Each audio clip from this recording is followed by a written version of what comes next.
बोलो जयकारा। बोल मेरे श्री गुरु महाराज की जय। बोलो सदगुरुदेव भगवान की जय। बोलो श्री नंगली निवासी भगवान की जय। बोलो श्री परमहंस दयाल जी महाराज की जय। श्री सदगुरुदेव भगवान जी के प्रेमी, आइए शुरू करते हैं ध्यान। दोनों हाथ ज्ञान मुद्रा में, कमर रीढ़ से सीधी, गर्दन सीधी। ध्यान की इस अवस्था की ये छोटी छोटी जानकारियां, बातें अपने पास संजो के रखें। जब भी बैठें इसी स्थिति का अवलोकन करें। आसन आपका सुविधानुसार हो, पद्मासन हो या आधा आसन हो। वज्रासन में भी आप बैठ सकते हैं, कुर्सी पर भी बैठ सकते हैं, क्योंकि आज इस कलयुग में सबसे बड़ी कठिनाई जो है वो घुटनों की है।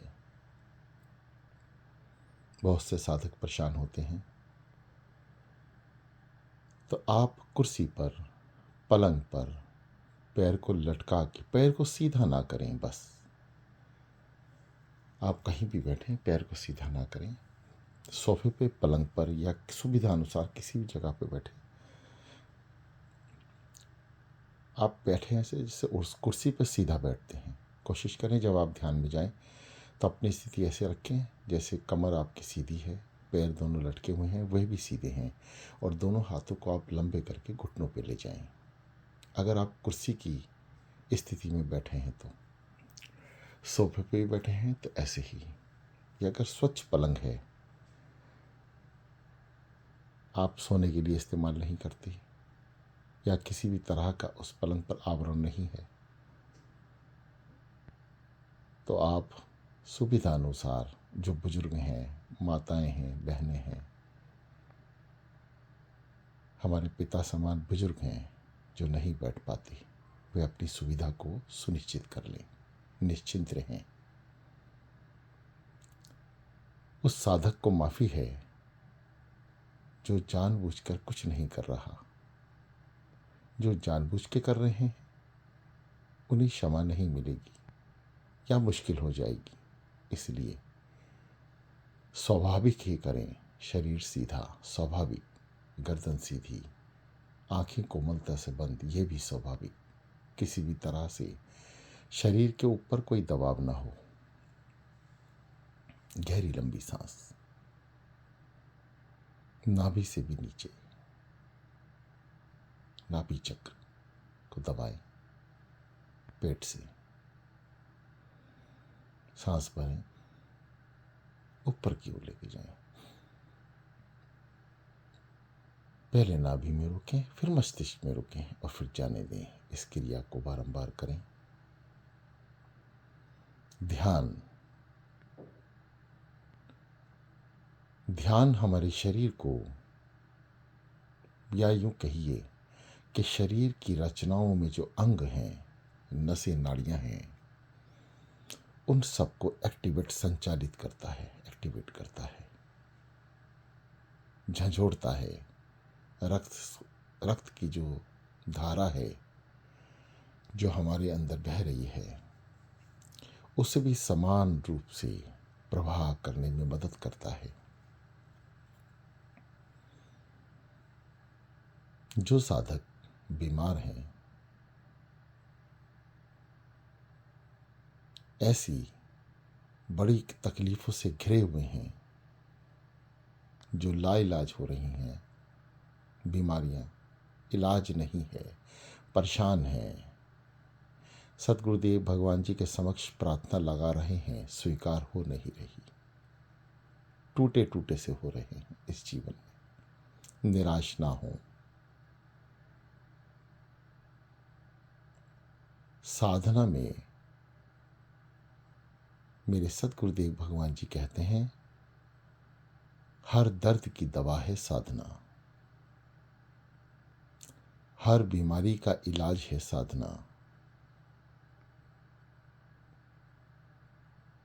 और शरीर के हर एक अंग के दर्द की दवा है साधना। बस आपको अपने आप को एकाग्रचित करना है। समय चाहे थोड़ा ही क्यों ना हो, जितना ज़्यादा एकाग्रचित करेंगे उतना ही ज़्यादा आप ध्यान में उत्तरणीय हो जाएंगे। ऐसा देखा गया है, या आप भी सुनते होंगे, देखते होंगे, महसूस करते होंगे, बड़े बड़े संत महापुरुष जो जंगलों में बैठे हैं, भूखे प्यासे हैं, क्या वे बीमार नहीं पड़ते होंगे? हाँ, इतने बीमार नहीं कि उन्हें उठा के हॉस्पिटल में ले जाना पड़े, लेकिन हाँ, बीमारियां तो उन्हें भी आती हैं, सर्दी और गर्मी उन्हें भी लगती है, परंतु दृढ़ता, व्हील पावर जो उन महापुरुषों में है वो आज हमारे पास नहीं। हम उठने मात्र से ही घबराते हैं। क्रियाएं चालू रखें। आपको जैसा बताया गया है, नाभि चक्र तक वायु प्राण को खींचें, ऊपर की ओर ले जाएं, मस्तिष्क तक रुकें और जाने दें। इस क्रियाओं को निरंतर अभ्यास करते रहें, क्योंकि यही क्रिया जब हम नाम जाप मन की सांसों के ऊपर बिठाएंगे तो यही साधना बन जाएगा। योगिक क्रियाएं साधना बन जाएंगी। इसलिए निरंतर अभ्यास जारी रखें। हम उठने में असमर्थ हैं। किसी प्रेमी से आप ये कह दो कि आप आधी रात को उठ के बैठ जाओ, आपकी सारी तकलीफें दूर हो जाएंगी। ये साधना है। अपने गुरु का नाम लें, अपने गुरु की स्तुति करें। आपके गुरु बहुत शक्तिशाली हैं। आपके गुरु में वो पावर है, वो ताकत है जो आपकी समस्त लाइलाज बीमारियों को भी ठीक कर देंगे। इतना सब कुछ जानने के बाद भी आप में वो ताकत नहीं कि आप इस शरीर को अपने हिसाब से चला सकें। जो साधक अर्धरात्रि को उठकर साधना कर रहे हैं, कुछ तो 12 बजे से ही बैठे हैं, कुछ 1 बजे से, कुछ 1:30 बजे से, कुछ 2 बजे से, कुछ 3 बजे से। जैसे जैसे आप अपना समय बढ़ाएंगे, ऐसे ऐसे ही संसार का आवरण आपकी ओर बढ़ता जाएगा, आप घिरते जाएंगे।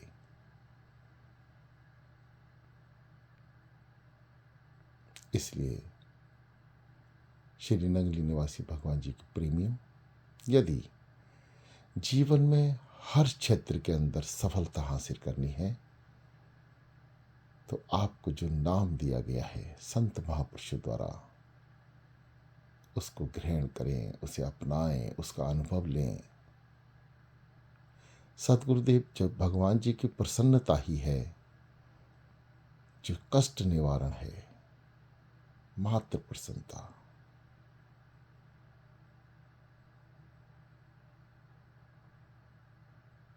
उन्हें याद करें, उनकी स्तुति करें, आधी रात को उठ जाएं। बहुत सारे कारण हैं। सतगुरुदेव भगवान जी का नाम अपनी सांसों पे लेना शुरू कर दें। सो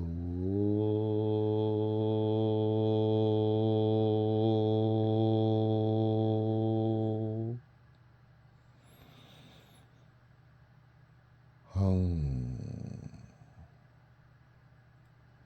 सो अंदर समस्त शक्तियों का संचालन महसूस करें।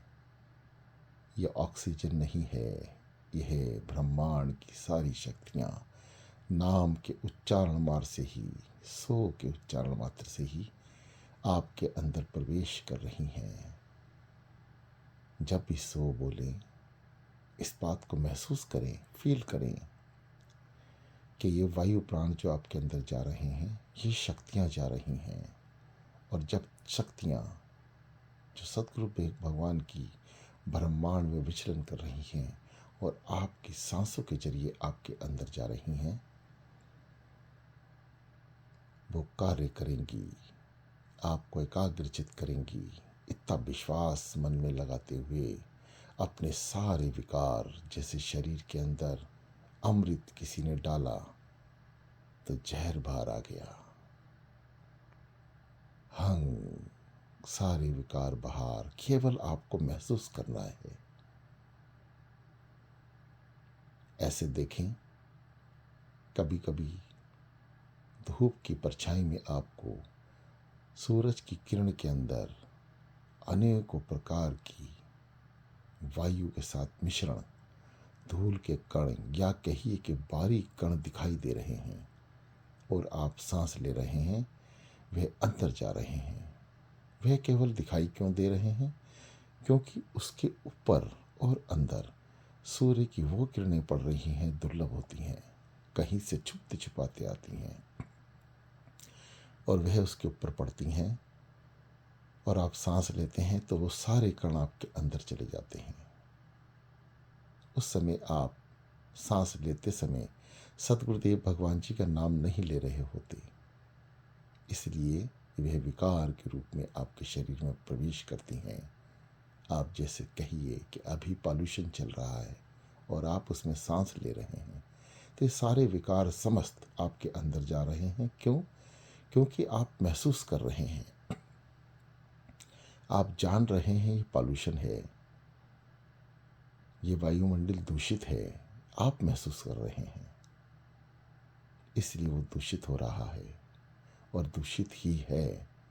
वे दूषित वायुमंडल आपके अंदर जाकर विकार ही पैदा करेगा। हे प्रेमियों, श्री गुरु महाराज जी के प्रेमियों, वायु प्राण को अंदर लेते समय अपने मन को एकाग्रचित कीजिए और ध्यान करें सदगुरुदेव भगवान जी का, मुस्कुराता हुआ मुखारबिंद, और आप उनके नाम की यादी ज्ञात के साथ दे रहे हैं। सो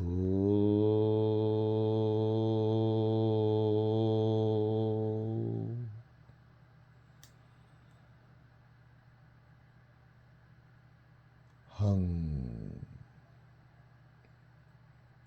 जो साधक छोटी सांस ले रहे हैं वह भी निरंतर प्रयास जारी रखें। सो हम, सो हम, क्रियाएं वैसे ही रहेंगी। सो बोलते समय पेट को अंदर की ओर संकुचित करें, नाभि चक्र को दबाएं और वायु प्राण को छाती और कंठ द्वार के जरिए आज्ञा चक्र तक लेकर जाएं। रोकें और हंग के जरिए बाहर देखें कैसे। सो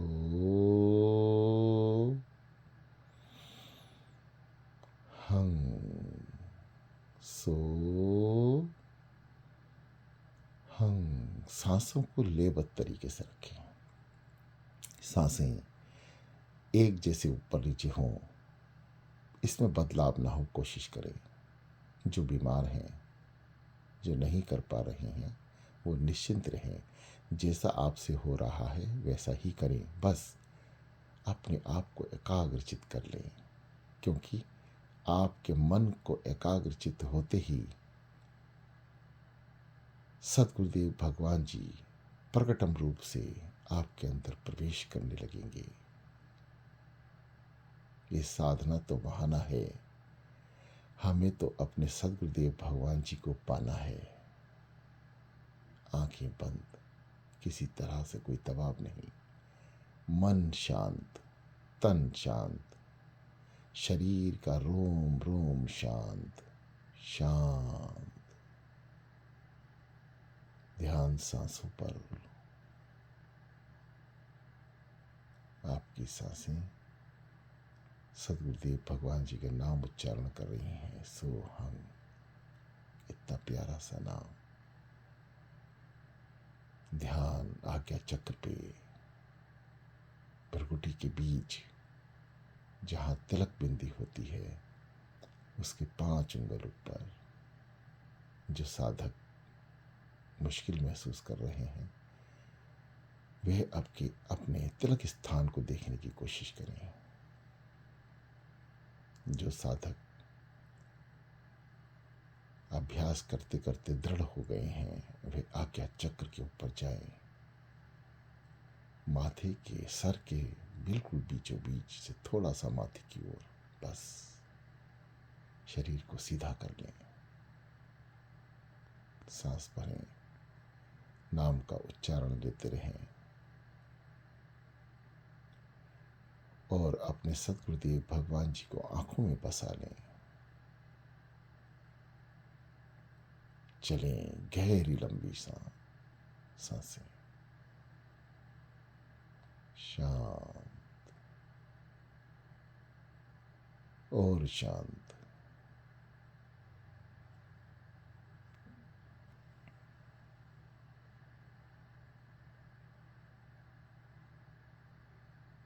जो साधक अजपा जाप सुन पा रहे हैं अपने कानों से, सुने, गहराइयों तक जाएं, नाम स्मरण करें, आनंद लें, क्योंकि अजपा जाप का अपना ही आनंद है। यदि आप अभी साधना स्थित नहीं भी हो पा रहे हैं तो आपको इतना आनंद प्राप्त होगा इस नाम में, अजपा जाप में, हृदय गति के साथ उठ रही आवाज़ों में, जो निरंतर सोहम की ध्वनि निकाल रहा है। आपका हृदय इतने आनंदित और फलीभूत होंगे कि आपको आगे जाने का मन ही नहीं करेगा। एकाग्रचित कर लें अपने आप को, साधना स्थित हो जाएं, शरीर को स्थिर कर लें। ये बात सभी साधकों के लिए है। स्थिरता जरूरी है। नाम जपते चलें। आ जाएं अपनी मानसिक क्रिया की ओर। मानसिक सेवा, मानसिक दर्शन सद्गुरुदेव भगवान जी के आप श्री नंगली दरबार में हैं। गर्दन को सीधी करें जो झुक रही है।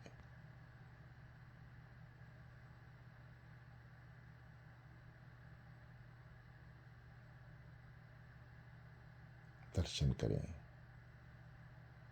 ऊपर गुंबद झंडा लहर रहा है, भीनी भीनी ठंडी हवा, क्योंकि ठंड का महीना है और वहाँ ठंड ज़्यादा है, महसूस करें।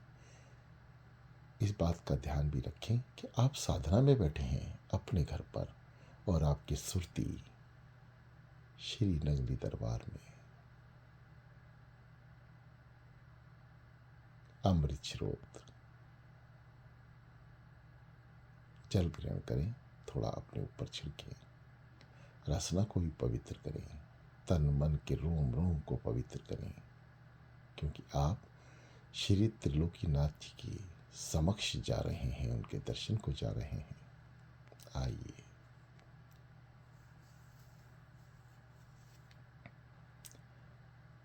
सतगुरुदेव भगवान जी का दर होवे, हे दयालु मेरा सर होवे, अपना सर चौखट पे रखते हुए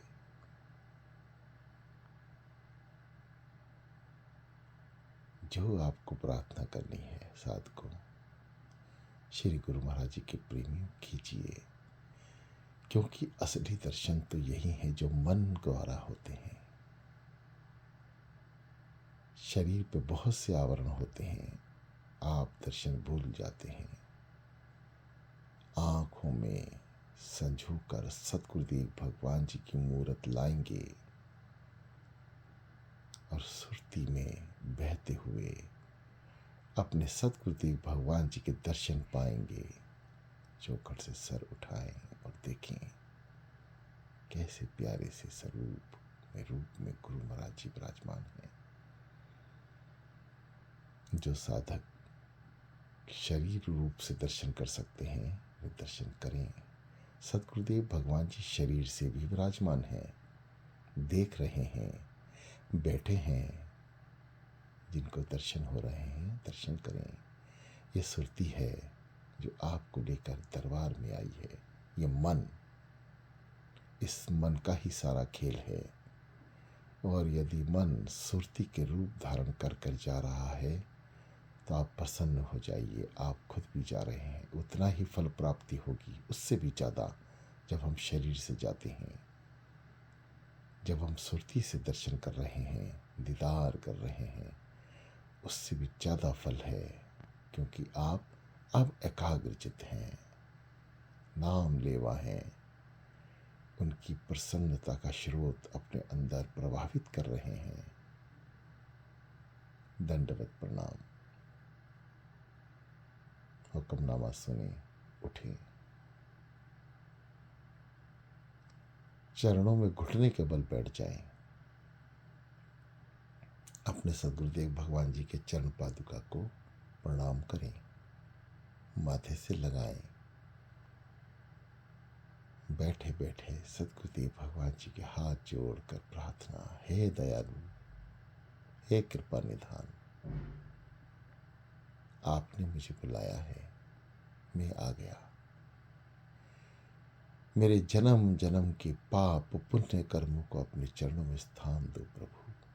हे महाप्रभु, आप तो बहुत दयालु हो, दया के सागर हो, करुणा निधान हो।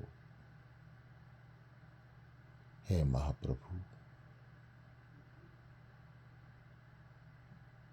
हम पर भी दया करो प्रभु, हम पर भी कृपा करो। उठें, दर्शन दीदार करें, आगे बढ़ें।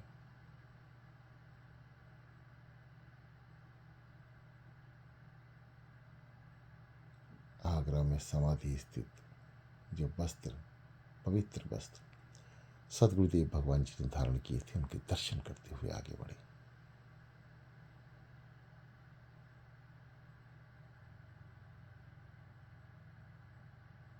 पीछे पालकी में आए, हर एक क्रिया को याद करें जो आपको कल बताई गई थी।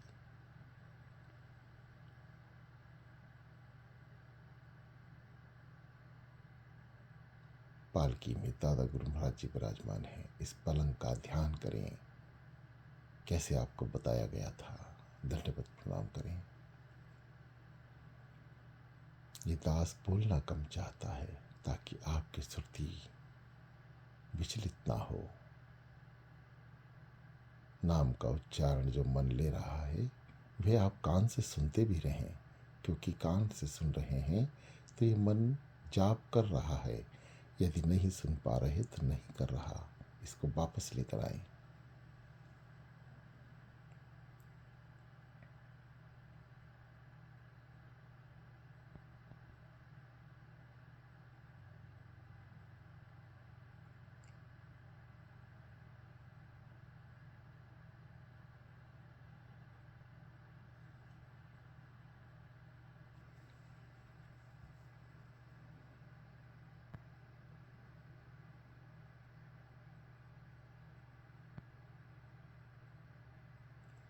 सारी मानसिक क्रियाओं को एकत्र करके सतगुरुदेव भगवान जी के समक्ष बैठ जाएं और लें गहरी लंबी सांस।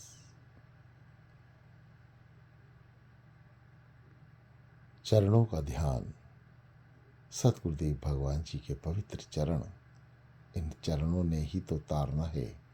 यदि आप चरणों के ध्यान में सफल हो गए तो ये चरण जहाँ जहाँ जाएंगे आपको वहाँ वहाँ ले जाएंगे। सतगुरुदेव भगवान जी जहाँ विचलन करेंगे वहाँ आप इनको पकड़कर पहुँच जाएंगे। इसलिए श्री गुरु महाराज जी के प्रेमियों, चरण पकड़ लो, क्योंकि यह चरण ही है जिनकी वंदना हजारों हजारों साल पहले से ही ऋषि, महर्षि, भक्तजन चरणों की ही वंदना करते चले आ रहे हैं। क्योंकि एक गुरु ही है जो सत्य है, सनातन है, स्थिर है। गुरु हर एक रूप में विद्यमान है। गुरु ही शिव है, नारायण है, गुरु हर एक रूप में विद्यमान है, क्योंकि सृष्टि रचयिता ने गुरु को ही इस कलयुग में सर्व सिद्ध करके भेजा है। वही परमात्मा है, वही तीनों लोकों का मालिक है। ये दास आपसे कुछ भी गलत नहीं बोल रहा। रामायण में भगवान श्री राम, भगवान श्री कृष्ण खुद त्रिलोकीनाथ रहे, फिर भी शरण में किसकी गए? गुरु की। भगवान राम पर भी संसार का आवरण छा गया था, इसलिए नहीं कि छा गया था, इसलिए कि हमारे जैसे लोगों को इस बात का ध्यान कराने के लिए, महसूस कराने के लिए कि त्रिलोकीनाथ भी जगत में आए तो इस संसार के आवरण में घिर गए। गुरु ने ही आके उन्हें जगाया। उनके बिना जब त्रिलोकीनाथ की मुक्ति नहीं, तो ये साधारण से जीव की कैसे हो सकती है? इसलिए चरण ही सुंदर हैं, इसलिए चरणों का ध्यान करें। इससे ज़्यादा पवित्रता, साधना की सिद्धि केवल चरणों द्वारा ही हो सकती है। इसलिए दास की विनती है, अपने सद्गुरुदेव भगवान जी के चरणों को पकड़कर बैठ जाएं। इस सुरती द्वारा आगे बढ़ें, चरणों का ध्यान में रखते हुए जो अचपा जाप में लगे हैं, अचपा जाप करें। सांसों की क्रियाओं को निरंतर जारी रखें। मन इधर उधर भागे तो एकाग्रचित हो जाएं, वापस लेकर आएं। शरीर को स्थिर करें, सीधा करें। गर्दन झुक रही है, सीधी कर लें। सतगुरुदेव भगवान जी के चरण ही आपका धर्म है, हमारा धर्म है। इसको धर्म बना लें। इसके अलावा साधक का कोई धर्म नहीं।